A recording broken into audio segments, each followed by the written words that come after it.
Hey there, my friends. This is Dave Sharp. Welcome to Wake Up Legendary.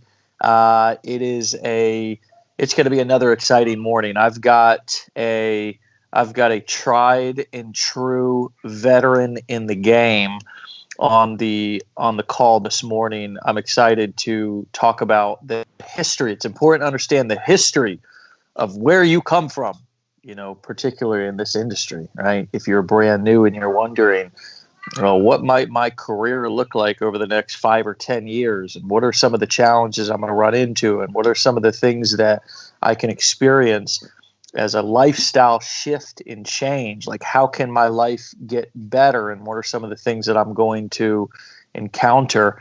My guest today is going to enlighten us on that.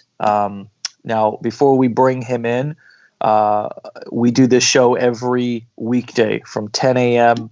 to about 10:15, 10:30 a.m. Eastern time in the morning. So set your alarm, particularly if you're somebody who's looking for some inspiration, you're looking for some value, and you want to follow along a talk track of basically, a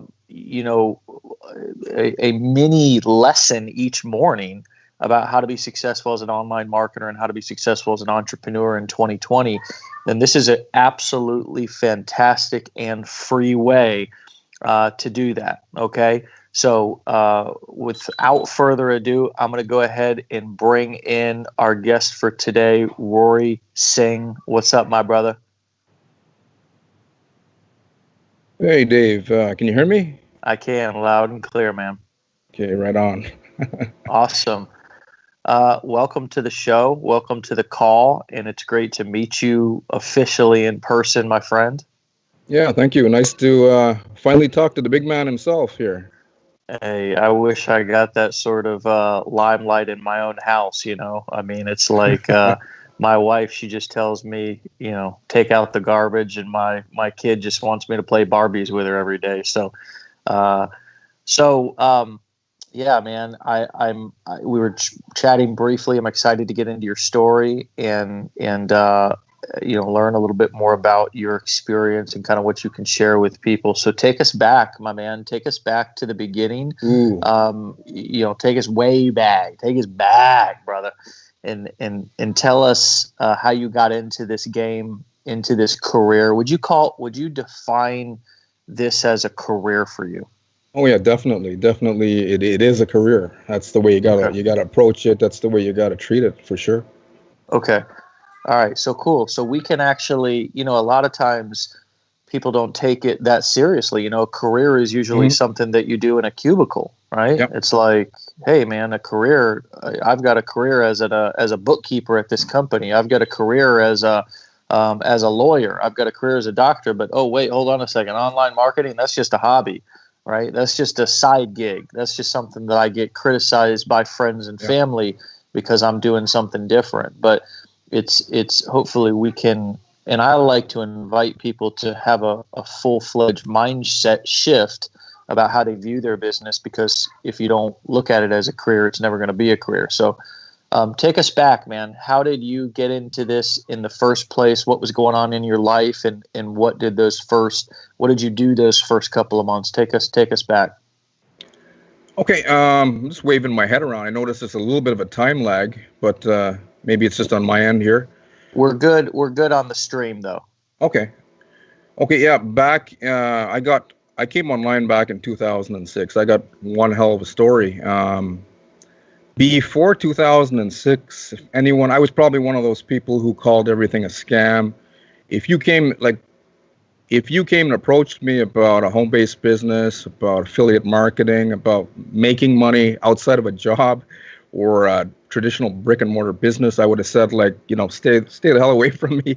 The only way to make money is at a job or, creating your own brick and mortar entrepreneurial type of business.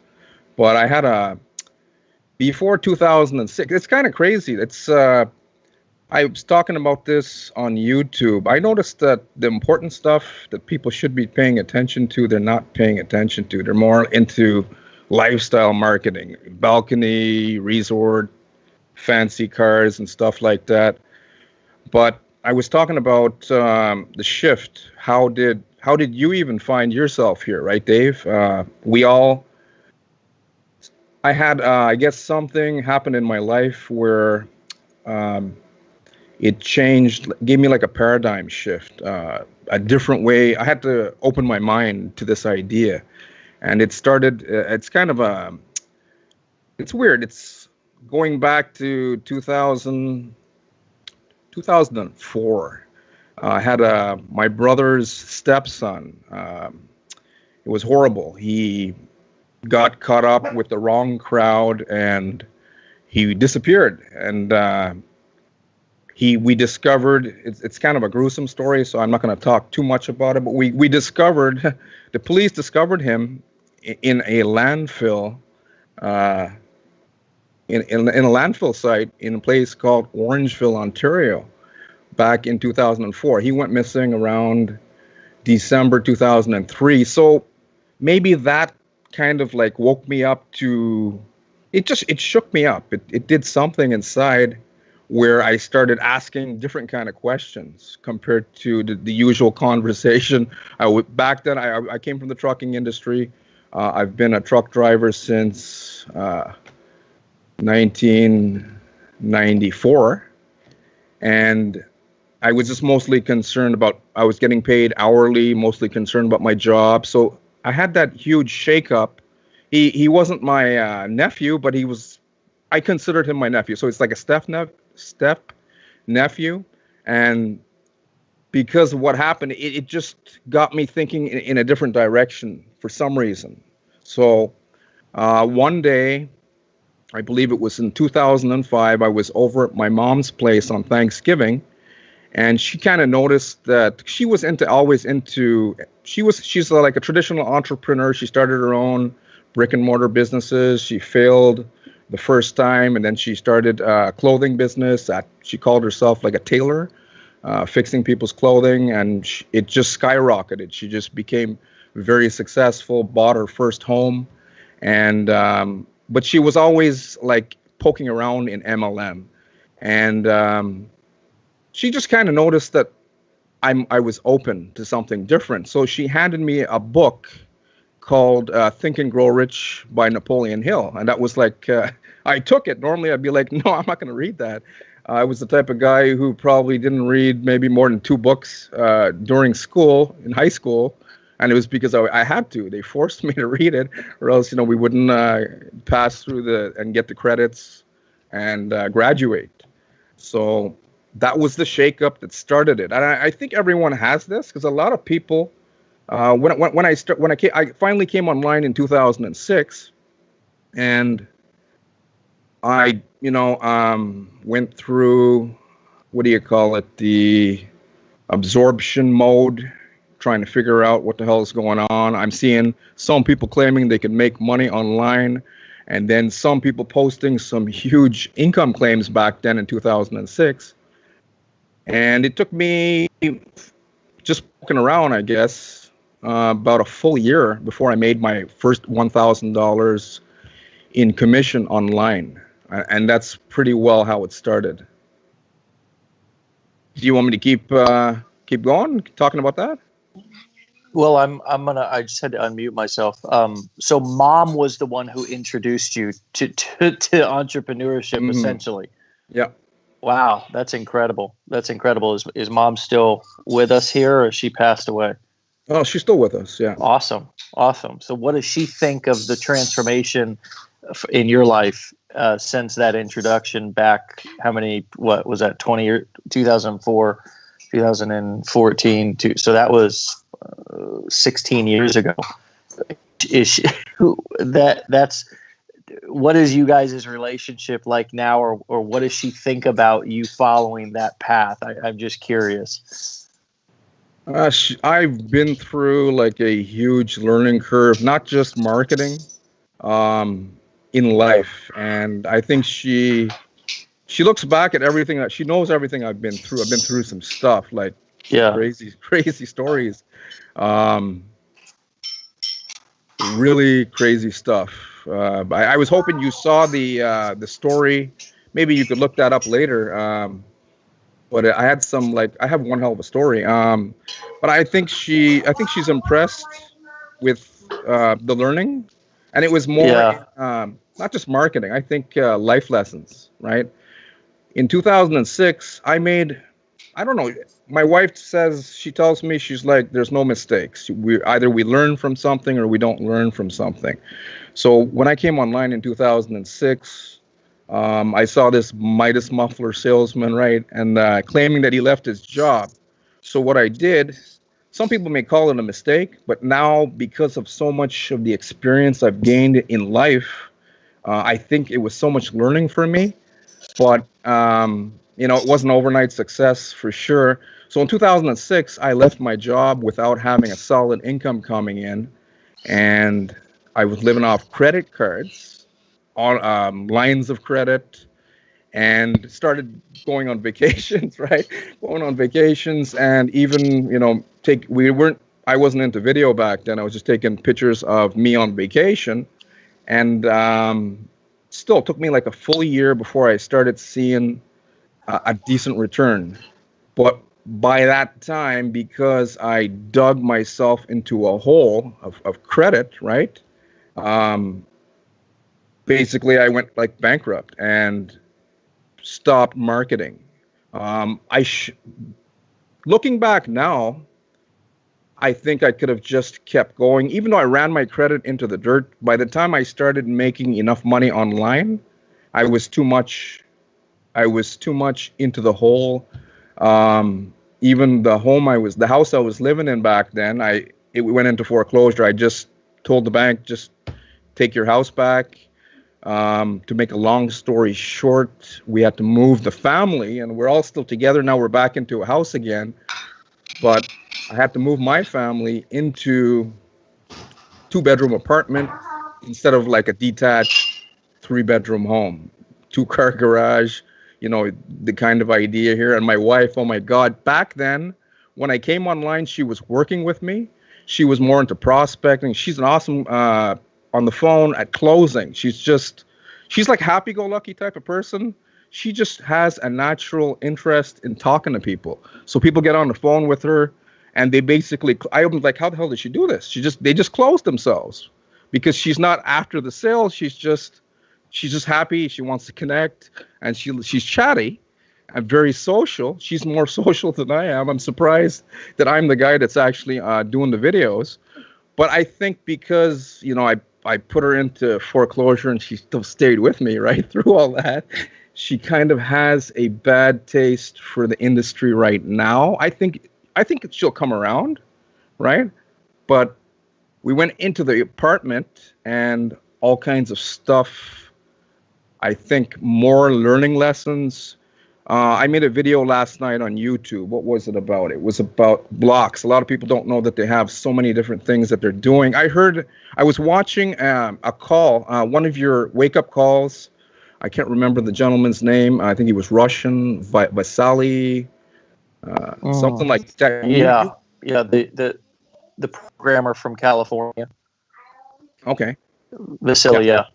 And you were saying something about there's a strong connection with a good employee and a good entrepreneur, right? Right. So I was expanding. I was trying to create some content last night, and I was creating it around that idea. And then I got into attitude, right? Attitude or even anger. I myself grew up. I grew up in Ottawa, Ontario, Canada. That's the capital city of Canada. And when we came here, I came from a country called Guyana in South America. Yeah. And I went to Ottawa when I was 3 years old, and it was like mostly a white population. And there was some racist people there, right? So I grew up every day. I was like getting into fights because people are picking on me because of my skin color. So I kind of had to like fight my way through school. But the thing is, I think I had an anger issue, and I had to work. Anger will block you for sure. And in my video yesterday, I was mentioning a lot of people, they don't realize that a lot of people are looking for their FU money online. I see that all the time on Facebook, the comments, they're hating on jobs, get out of your job. And I was saying, like, if you have a job right now, have gratitude for your job because it's paying your bills. It's a gift. If you want to be an entrepreneur, you should first look at where you are in life, have gratitude for where you are, even if you think you're in a shitty place right now, right? If you Right. don't have gratitude, I don't think you can change your situation in life. So when I was in that apartment, I went through a lot of learning. We went through. Um, you were part of another company before, right? A Mm-hmm. big company. I was in. I went down to Chicago at that Nice. event, and I was trying to talk to all the leaders there, but there were so many of them, right? I saw Rob Ford in the washroom. Where he was, and he looked at me, and he had that expression. He had that smirk on his face, but he was at the urinal. I'm like, what the hell? I'm going to talk about Rob. Hey, it's Rory Singh. Nice to meet you while you're at the urinal. But all the other leaders, Vic Strashaus was there. He looked like he was getting ambushed and nervous in the hallway. Tracy Walker, Nicole Cooper, they were all there, and they all looked so nervous because people kept bombarding. I just said, I'll just leave them alone. I saw you on stage, and I'm like, there was so much crowd around you. I'm like, I'll just absorb, what I can while I'm here, instead of trying to talk to everyone. But in 2013, while I was living in that little apartment, um, we had a flood. So I went through. I came back from the event, and then by July, we had a creek behind the apartment building. It flooded over. We were out of an apartment for like a month, so we had to go and find. It was almost like homeless. We had to go move into my mom's place for like a week, and that didn't work out too well because I've got myself, I got my dog, my wife, and then I've got my two sons, and so we had to go rent another place, and that was like a little bit more of a distraction. Then in 2014, huge blow up. Okay, and it's another adverse situation. Really, really huge. Um, there was a drug dealer living beside me, and stupid me was so focused in. I wasn't even at the point of when I came online in 2006. I figured out how to do paid advertising. We were using Google pay per click back then. We were allowed to do affiliate marketing. Right. And then by 2008, by the time I started having success, everything changed. They kicked us off. I moved into the apartment, didn't have money for a marketing budget. Found your other company in 2011 from one of my previous coaches, and he signed me up. And still, I had things blocking me. Like a lot of people may have these type of blocks. I had the anger issue. So I'm thinking when you have a block, the universe is going to do its best. In my personal experience, it'll create circumstances to shake you up and maybe wake you up and Mm-hmm. get you to pay attention to what you need to pay attention. So in 2014, this is drug dealers living next door. My kids knew this. I didn't know. They said like he was selling drugs through the washroom window on the backside of the building. I still wasn't paying attention. I'm busy at work. And then I'm thinking about thinking about marketing, how I'm going to be a great marketer. And lo and behold, October 2014, he had some kind of occurrence. They called the police, and he was right next door to me. So I'm walking down the hallway, and I actually had an argument with my wife at the same time. So I wasn't in a good mood. I'm walking down the hallway, and they just stormed the place, and they grabbed me, and they're pushing me against the wall for no reason. I'm like, hey, I've got nothing to do with what's going on over there. I've got nothing to do with this. But I don't know if they looked at the color of my skin or what. But the next thing I told one of the officers, because he was grabbing me, pushing me, I said, hey, man, you don't have any reason to be. I'm just leaving my apartment. I'm not having anything to do with these guys. He starts grabbing me, and I said, hey, take your effing hands off me. Oh, my God. Big mistake. My dog somehow got out of the apartment. I turned around and look at my dog. Next thing you know, the guy's grabbing me from behind, right? It's I didn't even want to get into this because of what's going on in the US right now, but here we are. So next thing you know, yeah. Right. It is what it is. Let's get into the juice. Oh, we're gonna get into it. It's quite a story. So next thing you know, I'm getting beaten from behind. And I'm like, what the hell? I'm having a conversation with myself when this is, I said, am I fighting with the police? Wasn't fighting because they'll kill you. 3 guys, the smallest guy was 244 pounds based on what he said, right? On my back, like a UFC fighter. I'm like, what the hell? I'm trying to crawl away, trying to figure out what the hell is going on. All I said was, take your effing hands off me, right? And that just pissed one guy. And after remembering, he stood back and he went like this here, and he stepped backwards and he's like, stop. But when I explained, I had to go to court for this because they beat me up, and there was 3 of them, and I was just like trying to cover my head, and one guy's the same guy that instigated was punching me as hard as he had some huge, the 244-pound guy, he had some huge forearms. He was punching me in the back of the head where he couldn't leave any marks. But the thing is, that's where my spine and skull is connecting. So it was giving me like concussion, TBI. And then all of a sudden, another guy walks above me, and then I know he tasered my leg. I'm like, what the hell? I start screaming. I'm like, I'm getting tasered. I'm getting beaten up. I'm not even resisting. I'm not even under arrest here. They didn't even have. Shouldn't have even detained me for anything.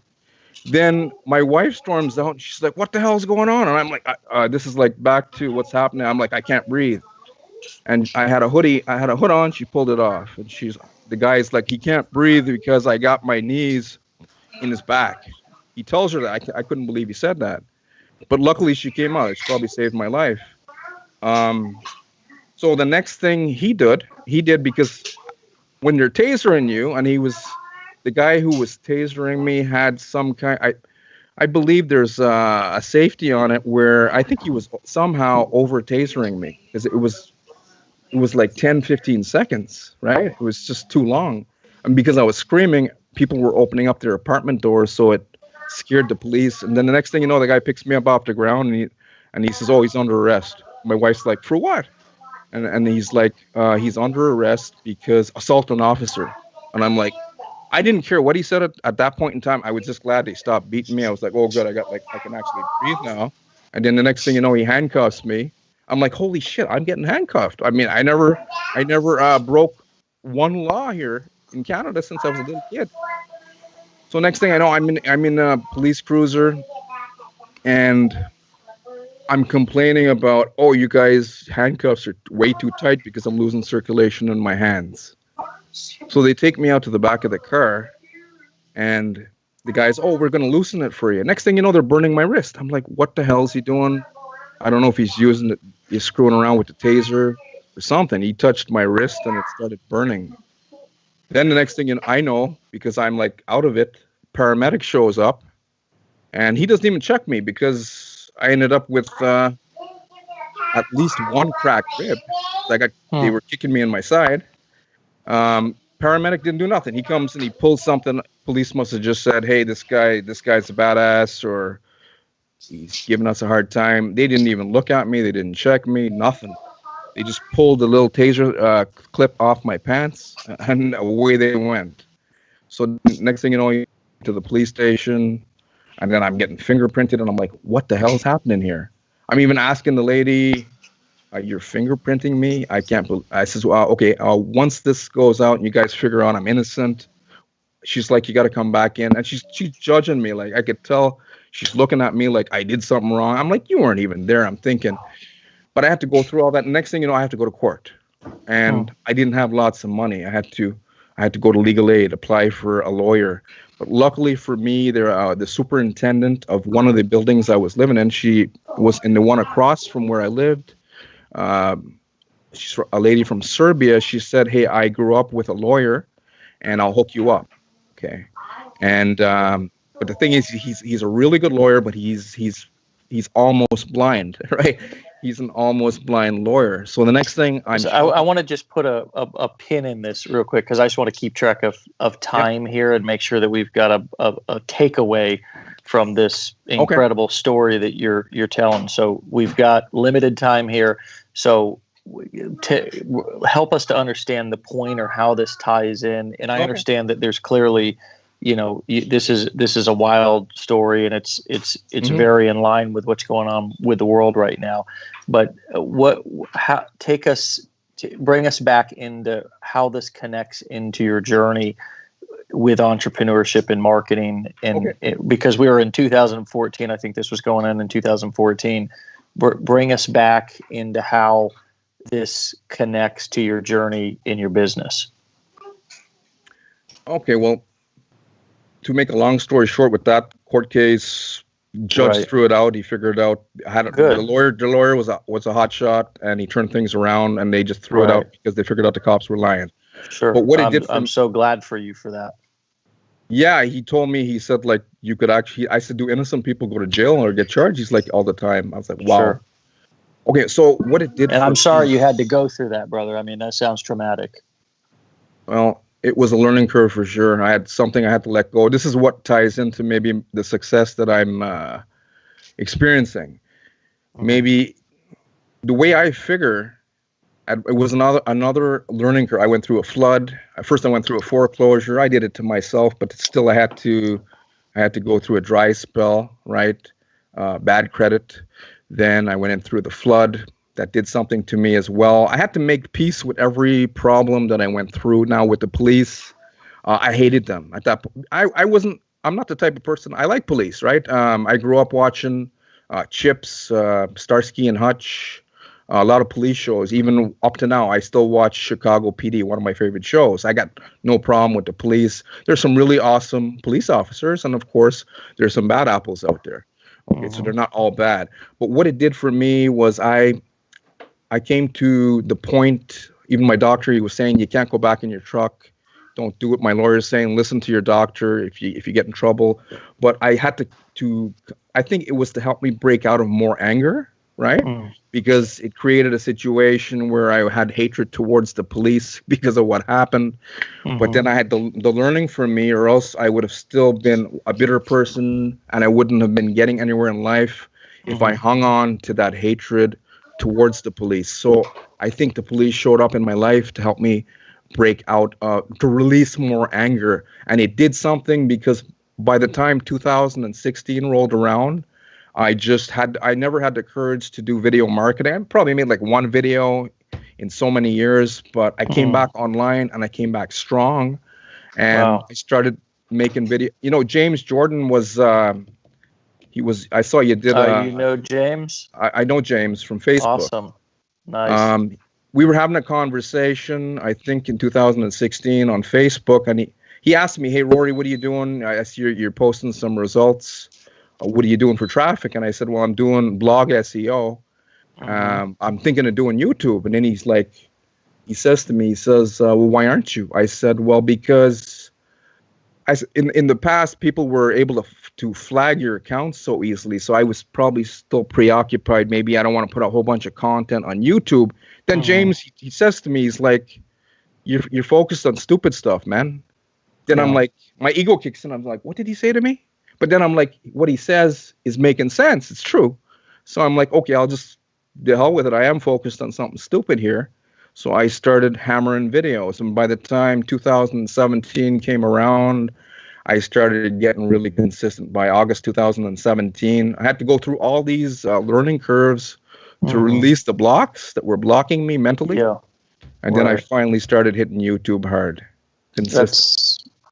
I see how that all ties together now, and that makes a lot of sense. I think I think you make a great point, which is a point that I've been talking about for many years, which is this idea. I actually said this at an event last year, and it simplified what I believe is something that I've tried to explain for a long time, but I didn't really have the words to say it, which is self-worth and self-esteem is the bedrock of success.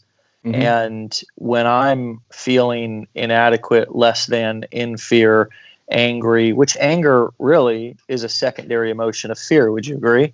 Yeah, it is, for sure. Yeah. So when I'm feeling fear at the core, afraid of something, afraid of rejection, afraid of inadequacy, afraid of criticism, afraid of failure, even afraid of success, my self-esteem is under attack. I'm not feeling my best self, and it's hard for me to move forward with conviction and confidence, whether it's recording videos, whether it's, it could just be small things, posting something on Facebook, having a conversation with somebody. So I love how you've turned your, as I like to say, your struggles into your strengths. Talk to us about, now that you've broken through some of those barriers, anger, fear, so forth, and you've matured in your life and business. What are you focused on right now? What opportunities? And I'm also, in this same question I'm asking you, you've been through 16 years of ups and downs in this industry, and I appreciate you sharing those failures, along with now you're experiencing quite a bit of success. You're an affiliate of ours. You're doing affiliate marketing. You're moving forward in your life and business. So what are you doing now that's working? And also, if you were to start all over, brand new, fresh right now, but you somehow had the experience of 16 years of everything that what would you do differently? What would you do starting today that you didn't do when you started? Okay. Well, I'll go to what's working for me right now. So doing YouTube. I have a video called "How Come Only Stupid People Make Money Online." So with YouTube, some people, they'll read that title and they won't even watch the video, and then they're giving me negative comments. But it just means to use what you have right now and have enough courage, and don't wait for the perfect day. A lot of people are waiting for the perfect day, waiting for the laptop, waiting for a Mac. My wife, this is not the phone that I was using, but I had a smartphone. She gave me an old Windows phone it was like a reject phone for her, and she's like, "Here, you need a phone, just use it." I started going into forest and just started recording. That's why I said having online success without bling lifestyle. I read a comment on an MCA. There's a company called MCA, and there was a young lady who, she said she failed in it, but she was talking about having to have a bling lifestyle. And I'm like, you don't really have to do that. You can just start from where you are. So with YouTube, that's what I did. I started making videos in the forest, and because of my past experiences were blocking me, things were blocking me, like anger. I worked through that, graduated to the next phase of my life. That's what an adverse situation is there it's there to help you. And then I started doing the marketing, and I just used what I had on an old crappy phone. And instead of waiting for the perfect day, a lot of people, I think, are trying to get their ducks in line, don't want to make mistakes. But it's in our mistakes that's where our strength is. That's our learning. That's most of our power is. We got to make those mistakes to know what we shouldn't do will teach us what we should be doing. Okay, so I think I strongly believe everyone who gets into this industry can become successful. They have the ability. It's up to them to do with it what they will. But most people, I find, you just get stuck, and a lot of people don't have certainty, right? I think you were mentioning something at the beginning of this conversation about a lot of people don't take the industry serious enough, calling it a career, but it's a career for sure. And it's just there's like some kind of connection they lose. They come online, and because it's virtual, people just don't take it that serious. And then there are some people who want to take it serious, but I could still sense there's a lot of people not doing the taking the right type of action every single day, generating traffic, branding, giving value to the marketplace, or even if you don't want to do that stuff and you want to learn paid advertising, getting consistent is what I'm trying to say here.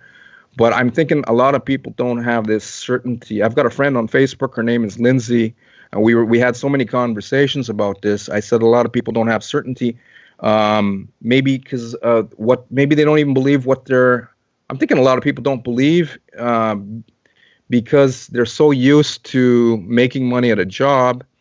Then when you come online, just because it's virtual, they're just not giving the same type of energy to their online business as they would being a good employee. So some people are not taking it as serious as they should be taking it. And then there are other people who are ready to go and don't have anger issues and stuff like that. But maybe they lack belief in themselves. And I still think it comes down to laziness. That's just my perspective. Comes down, if you have a self-limiting belief is something we put in. If I have a self-limiting belief about money, maybe it's something I saw when I was growing up. I put it in my head, and I'm just I keep living through this type of mindset for the rest of my life. But I went and I want to just I just want to make a comment on that real quick, because is it laziness, or is it that people are that they have so many habits and hangups in limiting beliefs that are exhausting, that when they go, it's just sort of like racism. I mean, you brought this up, and in the current situation our country and world's in right now, it's just a timely topic. Is anybody born racist? I don't believe so. I believe so. That exactly. It's absolutely something that's nurtured in people, and oftentimes it's passed down just from generation to generation. And I think the big thing that a lot of people are realizing right now, who are willing to have the difficult conversation, is that there's actually what a word that would be less offensive to people is just bias, right? Bias. It's not because racism feels icky. It's like people are unwilling to really look at that word in terms of themselves, because it's like, well, I'm not racist. They want to be as far away from that word as possible. But bias is something to where you just have a bias towards things, and oftentimes it's unconscious. So if somebody's walking through a parking lot as a young kid, and there's a group of African Americans, or any, as you stated, you have dark skin.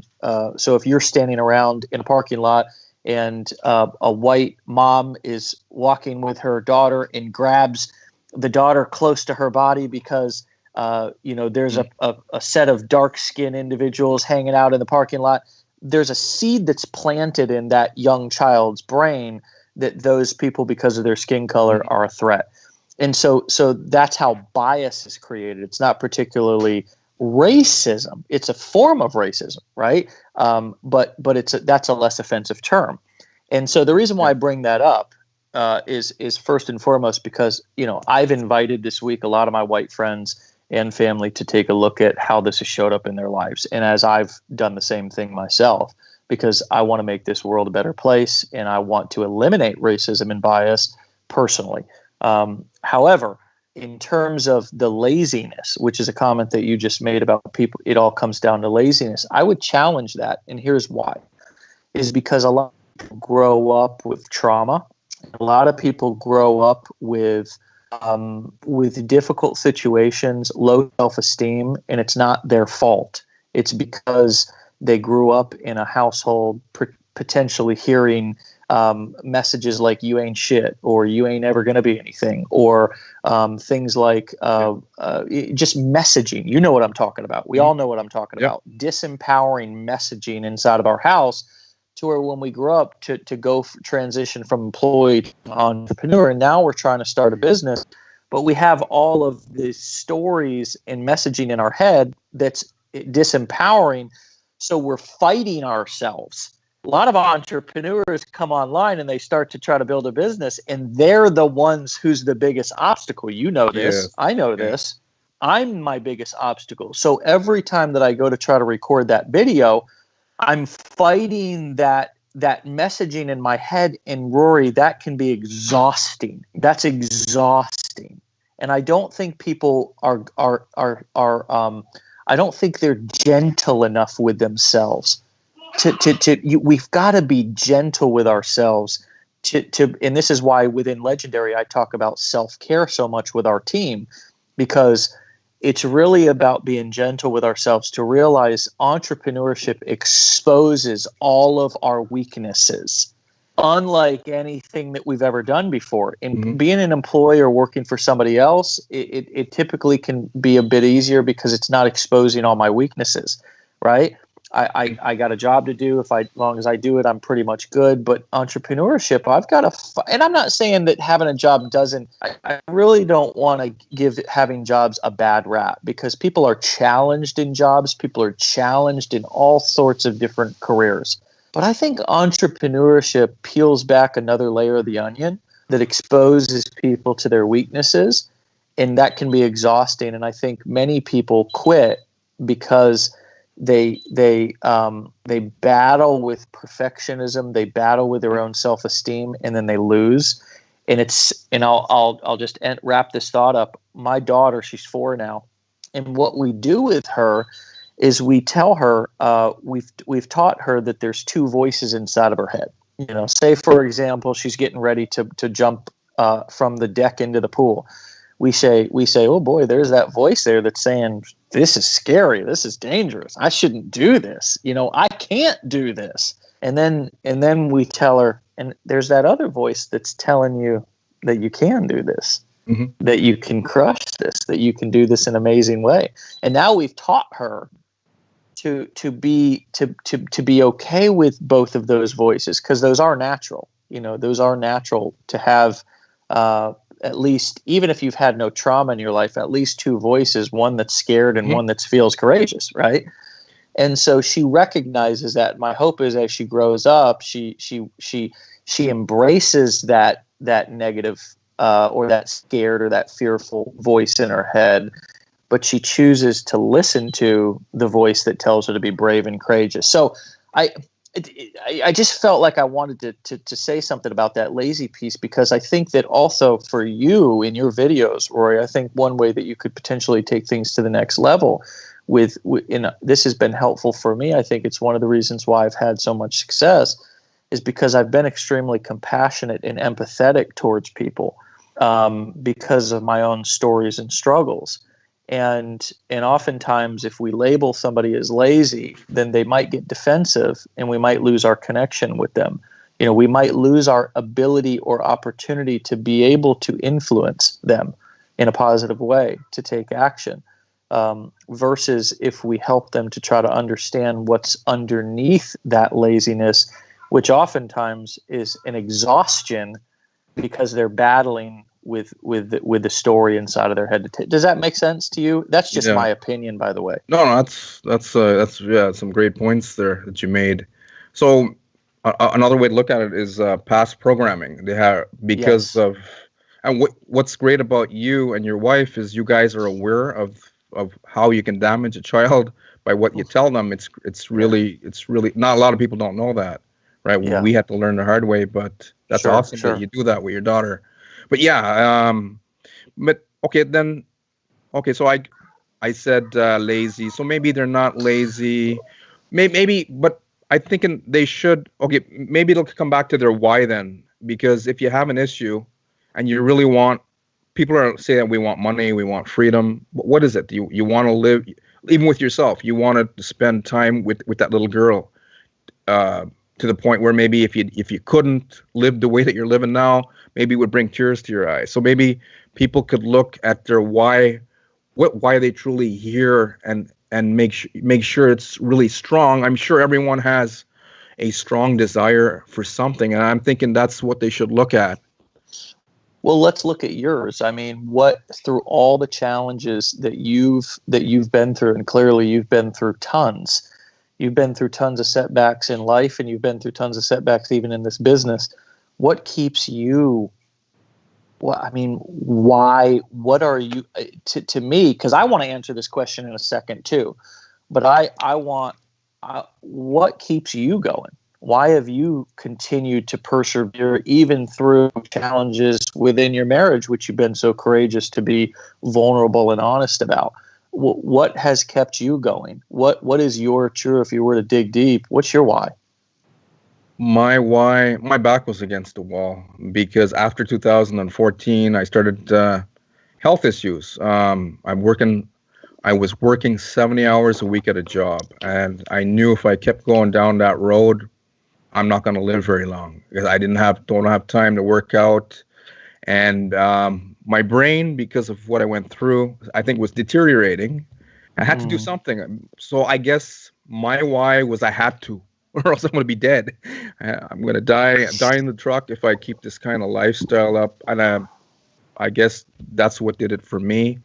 Another thing I want to say, it's kind of crazy. If every time I swayed away from marketing, crazy things started stirring up. It's weird. It's just my personal story. Life would go crazy. And then when I started learning what I have to learn in life, as well as doing my marketing on the side and trying to, do the job, the life, keeping the marketing into the loop, things would calm down for me. But I had my back against the wall. It's basically the answer. You know what, so I want to answer that question, and then but I want to say this. I wonder if quote unquote marketing has been your anchor, because it's been a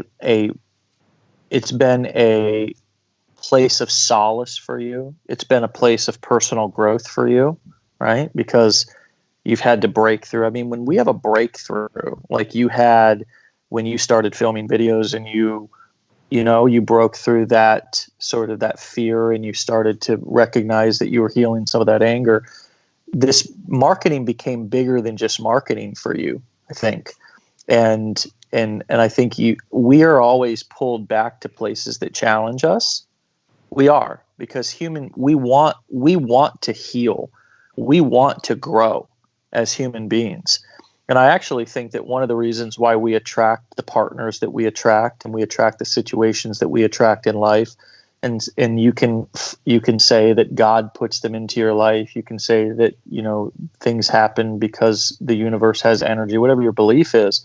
But I believe that, I met my wife to heal certain things that happened in my childhood. That I met that I went through addiction because I needed to develop a certain amount of empathy, because I was going to be in leadership positions, and I needed to be able to understand the true depths of pain and desperation and struggle. And it's I've been through many forms of recovery on many different addictions over the past 10 years, because addictions manifest in different ways. I've been a work addict. I've been a sex addict. I've been a drug addict. I've been all kinds of things, and this is being a 100% real. And each one of these situations has brought me in. It's helped me to become a more vulnerable person, a more honest person, a more compassionate person, have more empathy, and in turn be able to relate to my fellow man and build my own self-worth, because I'm not recreating that trauma over and over and over and over and over and over again. It's like somebody who was sexually abused or raped when they were young, and then they get older and they fantasize and want to live those things out over and over again, right? Until they meet somebody that challenges them and helps them to heal through that. A lot of times we re-traumatize ourselves over and over again. So I just think that for you and so many people, myself included, this business has been more than just marketing for me. It's been a place that's challenged me to grow, and it's been a place that's helped me to confront my deepest fears. Because look at me right now in this moment. I'm sitting here talking about real shit with you at 10:30 in the morning. You and I have never talked, but this business has brought us together this morning to have a real conversation about real shit that's going on in our life. And to me, I would have never had this standing around the water cooler. I never had this standing around the water cooler at any telemarketing job I ever had, and I had a couple before I started. But I want to tell you my why. I want to share with you just briefly my why.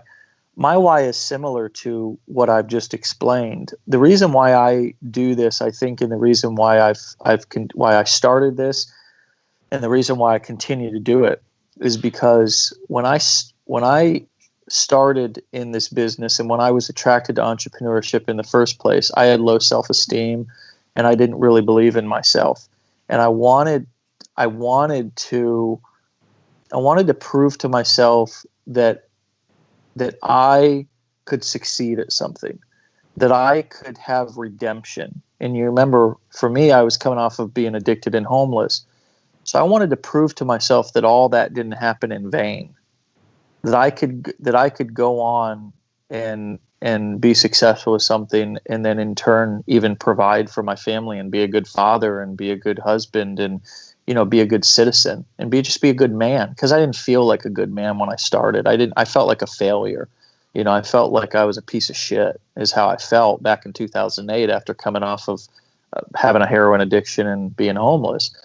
And so over the years, after I would not quit, I would persevere, similar to how you have. I would feel a little bit better about myself each time. Even if others criticize me, I would feel a little bit better about myself. I'd feel accomplished.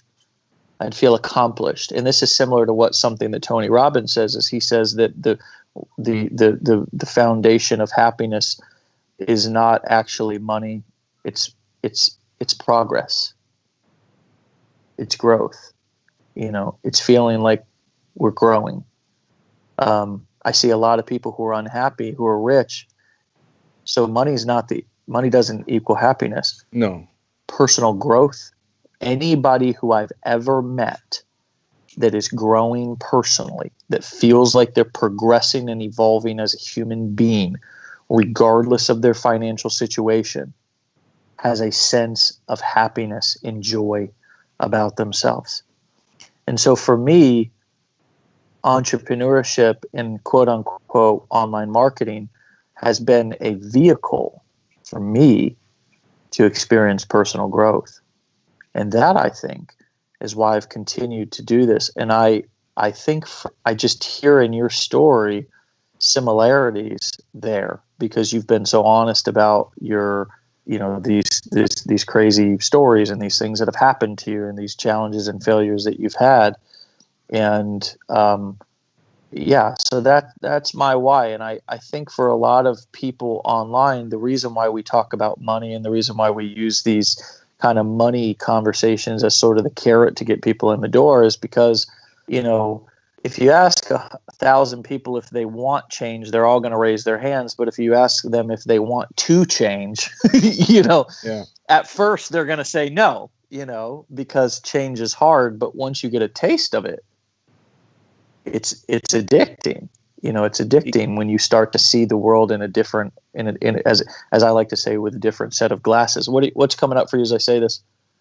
Change, even myself, I find you can even be scared of change, even if it's good, right? We're just, the way that we think, your conscious mind is so, wants to just grab on and what's safe. This is how it is. It's working.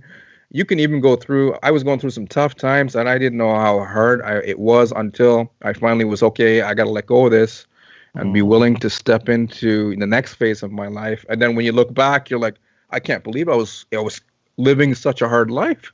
So a lot of people, myself anyways, I was even scared of change. I was just the idea of, even if it's better, it's just scary. Yeah, that's a great point.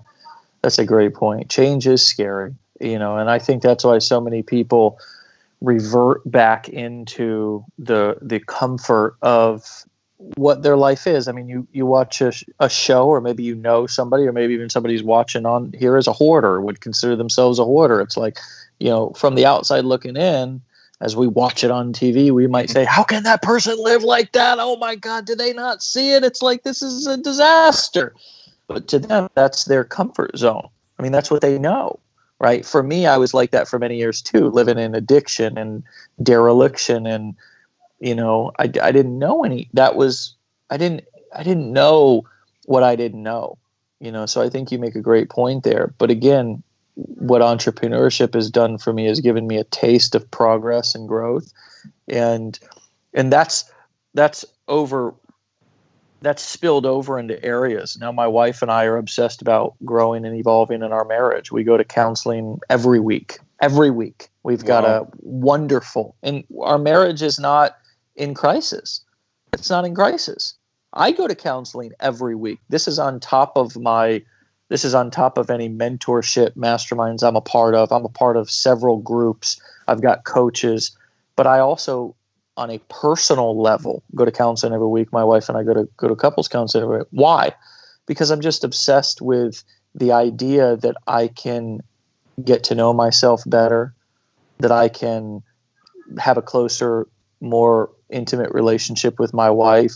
I've realized that I realized through going through counseling that I lacked a lot of empathy. I had a lot of empathy for other people, but I didn't have empathy for my wife. You know what I mean?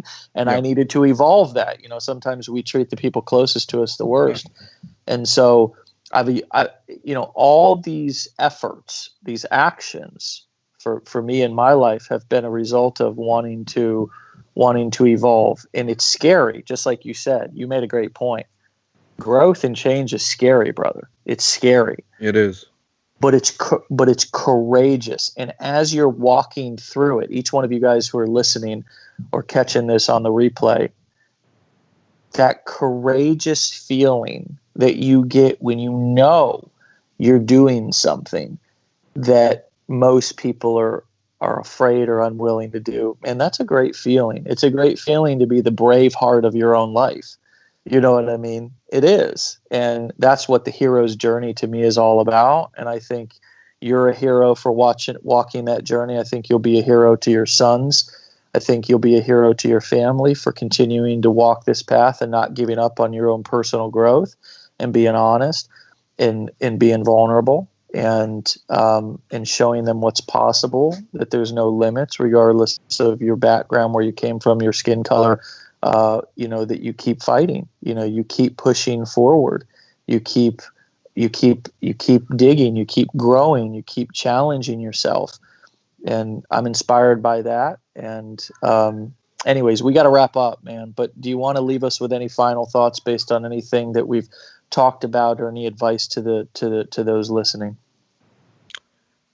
Just don't give up, guys. Figure out if you have any blocks like what I had. I still have blocks. I'm still working on it. And as Dave's saying here, success leaves clues. Dave Sharp, founder of the company, he's helping all of us out because we can leverage Legendary.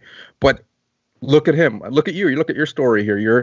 You're at this level in life, and you're still working on yourself. So that's what I'd like to leave them on. It's all about growth. If we don't grow, we're going to be miserable. So you guys are here to grow, and you're here to release blocks, and the possibilities. I'm not talking about monetary. Just the possibility is here for you guys who don't quit on yourself, because you're your worst critic. The only person that can block you is you. So that's the only thing that's coming to mind here for me.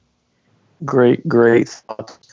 Good conversation, brother. I'm thankful for you for sharing your story, your honesty, and to have you as a part of our family, my brother. So we'll have you back on the show and check on your progress here in a couple of months, and keep up the great fight. And thanks for being on, man. All right. Thank you for having me. All right, guys. So catch us tomorrow, 10 a.m. Eastern time. Wake Up Legendary. Share this with somebody who needs to see it. Share this with somebody who needs to hear it. Drop a comment below and let us know what you're most afraid to work on, but what you're going to commit to continuing to push through. I'd love to read each comment. We'll read them personally. I'll read them personally. And this is a safe place for you guys to be able to break through your most difficult barriers to become the best version of yourselves. So with that being said, be legendary, and we'll see you later. Peace.